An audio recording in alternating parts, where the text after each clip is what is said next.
ಗೃಹ ಸಚಿವ ಪರಮೇಶ್ವರ್ಗೆ ಇಡಿ big shock ಕೊಟ್ಟಿದೆ. ಪರಂ ಒಡೆತನದ ಕಾಲೇಜ್ ಮೇಲೆ ಇಡಿ ದಾಳಿ ನಡೆಸಿದೆ. ಈ ಮೂಲಕ ಗೃಹ ಸಚಿವ ಪರಮೇಶ್ ಅವರಿಗೆ ಇಡಿ ಬಿಗ್ ಶಾಕ್ ಕೊಟ್ಟಿದೆ. ರಾತ್ರಿ ಎಲ್ಲ ಇಡಿ ಅಧಿಕಾರಿಗಳಿಂದ ತಲಾಶ್ ನಡೆದಿದೆ. ಪರಂ ಒಡೆತನದ ಕಾಲೇಜಿನಲ್ಲಿ ರಾತ್ರಿ ಇಡಿ ಅಧಿಕಾರಿಗಳು ತಲಾಶನ್ನ ನಡೆಸಿದ್ದಾರೆ. 3 ಸಿದ್ಧಾರ್ಥ ವಿದ್ಯಾಸಂಸ್ಥೆಗಳಲ್ಲಿ ಪರಿಶೀಲನೆಯಾಗಿದೆ. ತುಮಕೂರಿನ ಕಾಲೇಜುಗಳಲ್ಲಿ ಸಹ ಇಂಚಿಂಚು ಸರ್ಚಿಂಗ್ ನಡೆಸಿದ್ದಾರೆ ಇಡಿ ಅಧಿಕಾರಿಗಳು. ರನ್ಯಾರಾವ್ ಕೇಸ್ ಸಂಬಂಧ 16 ಕಡೆ ಇಡಿ ರೇಡ್ ನಡೆಸಿದೆ. ತುಮಕೂರಿನ ಕಾಲೇಜಿನಲ್ಲಿ ಇಂಚಿಂಚು ಸರ್ಚಿಂಗ್ ಆಗಿದೆ. ರನ್ಯಾರಾವ್ ಕೇಸ್ಗೆ ಸಂಬಂಧಪಟ್ಟಂತೆ 16 ಕಡೆ ಒಟ್ಟು ಇಡಿ ರೇಡ್ ಮಾಡಿದೆ. ರನ್ಯಾ ಕ್ರೆಡಿಟ್ ಬಿಲ್ ಕಟ್ಟೋದಕ್ಕೆ 40 ಲಕ್ಷ ಪಾವತಿ ಮಾಡಲಾಗಿದೆ.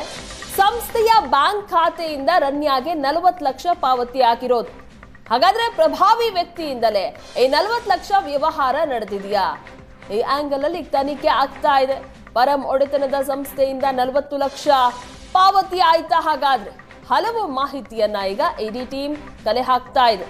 ಅಧಿಕೃತ ಪತ್ರಿಕಾ ಹೇಳಿಕೆಯನ್ನ ಬಿಡುಗಡೆ ಸಹ ಮಾಡಿರುವಂತಹ ಇಡಿ ಒಟ್ಟು ಪರಮೇಶ್ವರ್ ಅವರ ಒಡೆತನದ ಕಾಲೇಜ್ ಮೇಲೆ ಇಡಿ ದಾಳಿ ನಡೆಸಿ ರಾತ್ರಿ ಇಡಿ ಅಧಿಕಾರಿಗಳು ತಲಾಶ್ ನಡೆಸಿದ್ದಾರೆ. ಇಂಚಿಂಚು ಬಿಡದೆ ಸರ್ಚಿಂಗ್ ನಡೆಸಿದ್ದಾರೆ.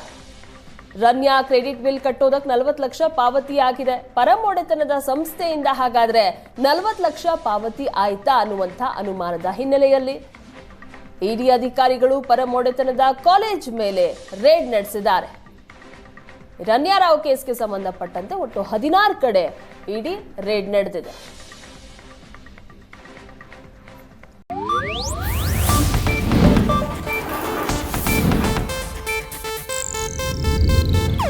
ಇದು ಏಷ್ಯಾನೆಟ್ ನ್ಯೂಸ್ ನೆಟ್ವರ್ಕ್ ಪ್ರಸ್ತುತಿ.